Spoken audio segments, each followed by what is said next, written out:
मुनीर और ट्रम्प दोनों private lunch करते हैं जहाँ पे कि मीडिया अलाउ नहीं था, यानी कि दोनों किस पर्सपेक्टिव से मिलते हैं इसका कोई भी पब्लिकली जानकारी अवेलेबल नहीं था। वीडियो का कनेक्शन टैरिफ से था। यहाँ पे मोदी और ट्रम्प के दोस्ती से कुछ लेना देना नहीं था, जैसा कि ध्रुव ने अपने वीडियो में दिखाया। इस सब का रिजल्ट क्या निकला? सरकार से सवाल अभी भी वही है। 89 फॉरेन ट्रिप किए, नमस्ते ट्रम्प इवेंट होस्ट किया गया। अहमदाबाद में नमस्ते ट्रम्प से कर रहे हैं। ट्रम्प के लिए रैलियां की गई, यहाँ तक कि ट्रम्प को अपना मित्र तक घोषित किया गया। The words of candidate Trump।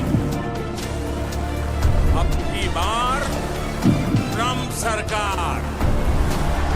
पर इन सभी चीजों का रिजल्ट क्या निकला? अमेरिका ने भारत को क्या दिया? आपने वो कहावत सुनी है, किसी झूठ को इतनी बार बोलो जब तक कि वो सच ना लगने लग जाए। सेम यही बात अप्लाई होता है डोनाल्ड ट्रम्प पे। जब से इंडिया पाकिस्तान के बीच में सीज फायर हुआ है, तब से ट्रम्प 14 बार बोल चुके हैं कि ये सीज फायर मेरी वजह से हुआ है। Oh, it's so terrible. My position is I get along with both. We stopped India and Pakistan. We've been very successful in settling wars. You have India, Pakistan. Settled the problem between Pakistan and India last week, which was getting more and more hostile. जबकि India हर बार Trump के claim को ignore किया है, लेकिन वो कहावत है ना कि कूल बनने के चक्कर में मीम बन गए। I mean, I know you're a sophisticated guy. The world is a mess. सारी उम्र में जो इसकी तुलना अगर अभी के टाइम पे ईरान इजराइल युद्ध से करे, तो वहाँ पे भी ट्रम्प ने सोशल मीडिया पे क्लेम किया था कि ईरान इजराइल के बीच में सीज फायर हो चुका है, लेकिन इसके बावजूद भी युद्ध लगातार चलता रहा। तो फिर अब यहाँ पे बात आता है कि ट्रम्प के क्लेम करने या ना करने का क्या तुक बनता है। पर सरकार से सवाल अभी भी वही है। 89 फॉरेन ट्रिप किए, नमस्ते ट्रम्प इवेंट होस्ट किया गया। अहमदाबाद में नमस्ते ट्रम्प से कर रहे हैं। ट्रम्प के लिए रैलियां की गई, यहाँ तक कि ट्रम्प को अपना मित्र तक घोषित किया गया। The words of candidate Trump। अब की बार ट्रम्प सरकार। पर इन सभी चीजों का रिजल्ट क्या निकला? अमेरिका ने भारत को क्या दिया? ऊपर से और Donald Trump Pakistan army chief को स्पेशल इनविटेशन पे व्हाइट हाउस लंच के लिए बुला रहे हैं। अब यहाँ पे सवाल ये आता है, ऐसा क्यों है? क्या भारत की फॉरेन पॉलिसी इतना ज़्यादा बेकार है कि भारत का मित्र अमेरिका भी भारत को साथ देने के लिए तैयार नहीं है? इसके पीछे क्या सच्चाई है? आपको जो भी अभी तक बताया गया है, आपको बस आधा अधूरा ज्ञान ही दिया जाता है, एक साइड की चीज़ें बता दिया जाता है, पूरा सच्चाई नहीं बताया जाता है। पर हम आज की इस वीडियो में आपको दोनों तरफ की चीज़ों को समझाएंगे और डिटेल में एनालिसिस करेंगे, क्योंकि आधा अधूरा सच हमेशा आदमी को अंधभक्त बना देता है। इसलिए आधा ज्ञान नहीं रखना है, पूरा प्रॉपर तरीके से समझना है। तो चलिए वीडियो को स्टार्ट करते हैं। हाल ही में नरेंद्र मोदी का ट्रम्प के साथ मीटिंग होता है, जहाँ पे कि ट्रम्प कहता है अमेरिका भारत के साथ space travelling, artificial intelligence plus water resources में भी ट्रेड करने वाला है। 2030 तक में दोनों देशों के बीच में $500 बिलियन तक का बायलैटरल ट्रेड हो सकता है। और अभी के डाटा के आधार पर, यानी कि 2024 तक में दोनों देशों के बीच में $129 बिलियन तक का ट्रेड हो चुका है। जून 2023 में नरेंद्र मोदी का अमेरिका विजिट पे ये बातचीत हुई, जहाँ पे अमेरिकन कंपनी जेई और भारत की कंपनी HAL दोनों साथ में मिल करके F414 इंजन को और एडवांस करने वाला है। F414 fighter jet engine America पिछले 30 सालों से यूज कर रहा है। और हम आपको बता दें कि अमेरिका का जो डिफेंस सिस्टम है वो वर्ल्ड का सबसे तगड़ा डिफेंस सिस्टम है। अमेरिका कभी भी अपने डिफेंस सिस्टम से समझौता नहीं करता है। इसी भरोसे के आधार पर भारत का बनाया हुआ तेजस फाइटर 2 में अमेरिका का F414 इंजन सिस्टम को इस्तेमाल किया जाएगा। आपको हम बता दें, अमेरिका कभी भी अपना लड़ाकू टेक्नोलॉजी किसी दूसरे देश से शेयर नहीं करता है, लेकिन भारत के साथ ऐसा संभव हो पाया है क्योंकि भारत अमेरिका दोनों एक अच्छा दोस्त है। इस सब का रिजल्ट क्या निकला? हालांकि ये बात सच है, नमस्ते ट्रम्प इवेंट को ऑर्गेनाइज किया गया ताकि पूरे वर्ल्ड को भारत और अमेरिका के दोस्ती का पता चले। और साथ में ये बात भी सच है कि नरेंद्र मोदी का ट्रम्प के प्रति झुकाव ज्यादा है, लेकिन ट्रम्प का नरेंद्र मोदी के प्रति न्यूट्रल रवैया है। जैसे कि उदाहरण के तौर पर अभी हाल ही में जो पहलगाम अटैक हुआ था, तो इस घटना को सुनने के बाद ट्रम्प इसको बड़ा ही न्यूट्रली लिया। जितना बार भी ट्रम्प मीडिया के सामने आकर के सीज फायर के बारे में बोला, वो हर बार इंडिया और पाकिस्तान दोनों को मेंशन किया। Close to India and I'm very close to Pakistan, as you know, and they've had that fight for 1,000 years in Kashmir. Trump के इसी न्यूट्रल बिहेवियर के कारण पाकिस्तान के chief army officer Asim Munir को 18 जून 2025 को यानी कि ऑपरेशन सिंदूर के 42 दिन के बाद स्पेशल इनविटेशन पे मुनीर को व्हाइट हाउस लंच के लिए बुलाया जाता है। आसिम मुनीर और ट्रम्प दोनों प्राइवेट लंच करते हैं जहाँ पे कि मीडिया अलाउ नहीं था, यानी कि दोनों किस पर्सपेक्टिव से मिलते हैं इसका कोई भी पब्लिकली जानकारी अवेलेबल नहीं था।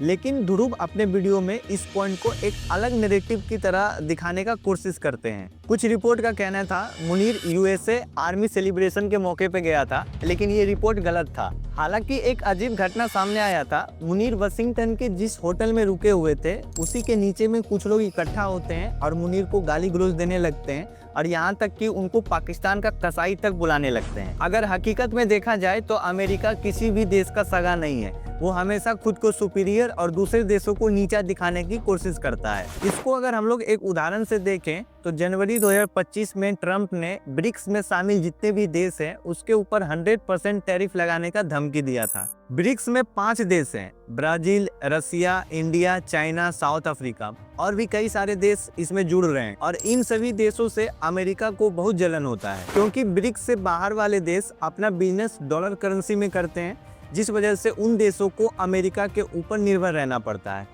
लेकिन यहाँ पे समस्या ये है, यहाँ पे समस्या डॉलर में बिजनेस करने में नहीं है।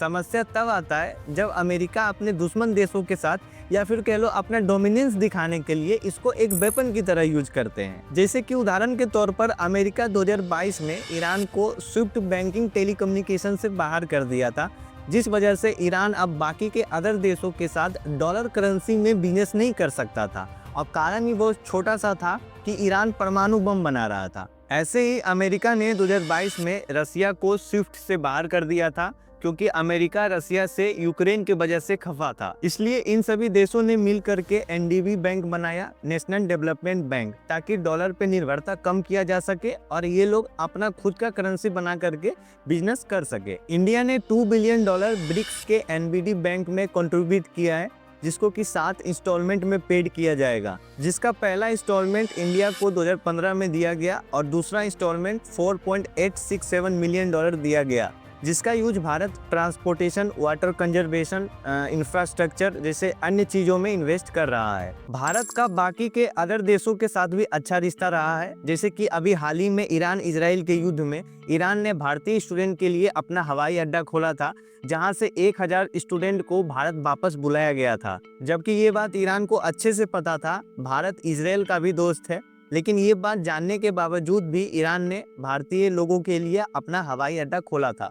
हिंदुस्तान जिंदाबाद, हिंदुस्तान जिंदाबाद, हिंदुस्तान जिंदाबाद। अब यहाँ पे कई सारे लोगों के मन में सवाल आ रहे होंगे कि भाई ये तो एक लीगल प्रोसेस होता है किसी भी 2 देशों के बीच का, तो हम आप लोग को ये बता दें कि युद्ध के टाइम पे कितना भी ज़्यादा इमरजेंसी क्यों ना हो, लेकिन पैसेंजर एयर स्पेस को ओपन नहीं किया जाता है। जैसे उदाहरण के तौर पे जब भारत और पाकिस्तान के बीच ऑपरेशन सिंदूर हो रहा था तो भारत ने सभी हवाई अड्डे को ब्लॉक कर दिया था। और आपको हम साथ में ये भी बता दें कि ईरान अपने हवाई अड्डे को लेकर के बहुत ही तगड़ा प्रोटोकॉल फॉलो करता है, यानी कि बहुत ही ज़्यादा प्राइवेसी मेंटेन करता है, पर फिर भी इसके बावजूद भी उन्होंने अपना हवाई अड्डा ओपन किया और ये संभव हो पाया है भारत और ईरान के बीच दोस्ती के कारण। इस सब का रिजल्ट क्या निकला? आपको मैं थोड़ा सा हट करके एक बात बताता हूँ, शायद आप लोग को पता नहीं होगा।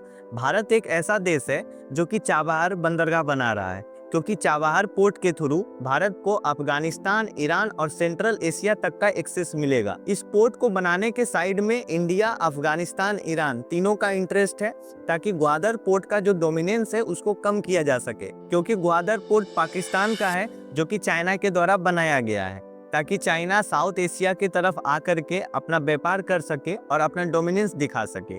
इसलिए भारत को अफगानिस्तान, ईरान तक जाने के लिए पाकिस्तान से होकर के जाना पड़ता था, लेकिन चाबहार पोर्ट बन जाने के बाद अब इंडिया पाकिस्तान को बाईपास कर देगा और बड़ा ही आसानी से ईरान और अफगानिस्तान को एक्सेस कर लेगा। चाबहार पोर्ट का प्लानिंग अटल बिहारी वाजपेयी जी के टाइम से ही चल रहा था, लेकिन काम अब जाकर के स्टार्ट हुआ है। 2016 में Narendra Modi 2 day special visit पे ईरान गए थे, जहां पे कि चाबहार पोर्ट का एग्रीमेंट साइन किया गया। ये सभी बातें ध्रुव राठी अपने वीडियो में मेंशन नहीं करता है, जबकि ये बातें भी फॉरेन पॉलिसी का एक पार्ट होता है। कुछ लोगों को लगता है जब तक फॉरेन पॉलिसी नहीं बोलते तब तक वो मैच्योर नहीं लगते, इसलिए इस सब का रिजल्ट क्या निकला? ध्रुव अपने इंडियन फॉरेन पॉलिसी के वीडियो में ट्रम्प का एक क्लिप चलाता है जहाँ पे कि ट्रम्प एप्पल कंपनी को इंडिया में मैन्युफैक्चरिंग करने से मना कर रहा होता है। And I had a little problem with Tim Cook yesterday. I said to him, Tim, you're my friend. I treated you very good. You're coming in with $500 billion, but now I hear you're building all over India. I don't want you building in India. You can build in India.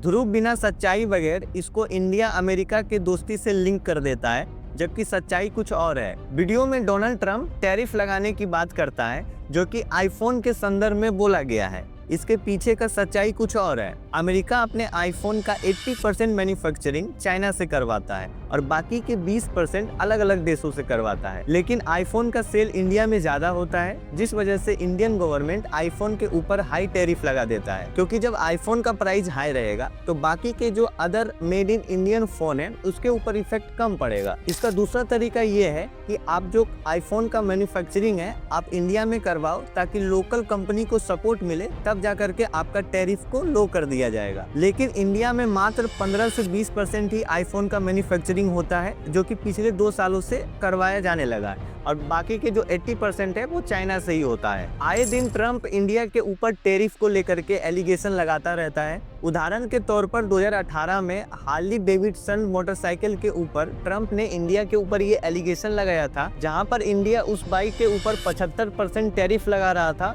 जबकि Trump का कहना था कि India इसको 50% कर दे। जबकि सच्चाई ये है, वर्ल्ड ट्रेड ऑर्गेनाइजेशन के एक रिपोर्ट के अनुसार इंडिया का टैरिफ रेट हमेशा फार बिलो द अपर बाउंड रहा है। तो इस वीडियो का कनेक्शन टैरिफ से था। यहाँ पे मोदी और ट्रंप के दोस्ती से कुछ लेना देना नहीं था, जैसा कि ध्रुव ने अपने वीडियो में दिखाया। इस सब का रिजल्ट क्या निकला? भारत कूटनीतिक के मामले में पूरे वर्ल्ड में 11वें नंबर पे आता है, जिसका एक वजह रसिया भी है। आपको पता है कि भारत का सबसे भरोसेमंद दोस्त रसिया ही है। जब भारत रसिया से S-400 डिफेंस सिस्टम ले रहा था तो उस टाइम भी अमेरिका उंगली करता है और कास्टा एक्ट के थ्रू वो रसिया के ऊपर दबाव बनाता है कि तुम भारत को डिफेंस सिस्टम नहीं दे सकते हो। और जब जरूरत पड़ा तो यही S-400 डिफेंस सिस्टम ऑपरेशन सिंदूर के टाइम पे पाकिस्तान से आने वाले सभी ड्रोनों को न्यूट्रलाइज कर देता है, और आगे चलकर इसी S-400 डिफेंस सिस्टम को भारत का सुदर्शन चक्र भी बोला गया। आपने यहाँ तक देखा होगा कि अमेरिका हर एक मैटर में उंगली करता है,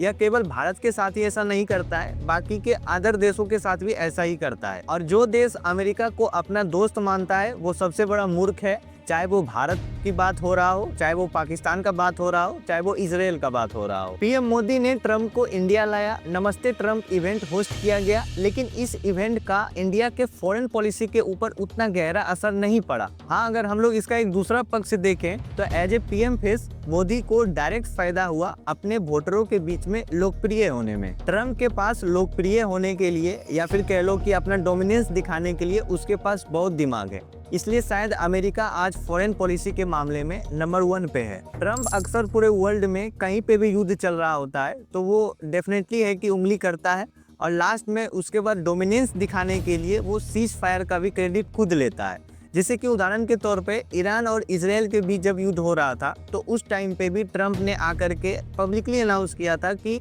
हमने समझौता करा दिया है, लेकिन इसके बावजूद भी इन दोनों देशों के बीच में युद्ध चलता रहा। तो फिर इसके बोलने या ना बोलने का क्या तुक बनता है?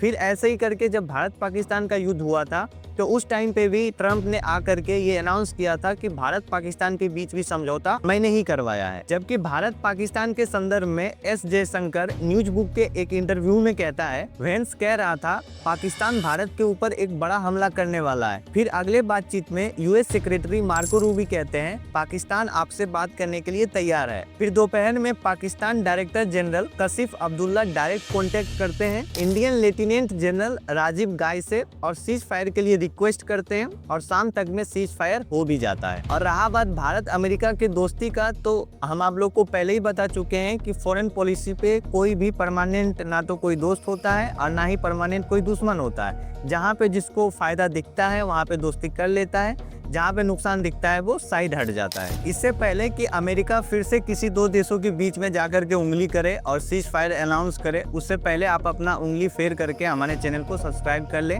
ये बिल्कुल फ्रेश और नया चैनल है, सब्सक्राइबर काउंट कम होगा लेकिन आप लोग हमारे चैनल को सब्सक्राइब करें और ताकि हम और भी ज़्यादा मोटिवेशन से इसी तरीके से वीडियो बनाते रहें। और हो सके तो आप हमें इंस्टाग्राम पर भी फॉलो कर सकते हैं।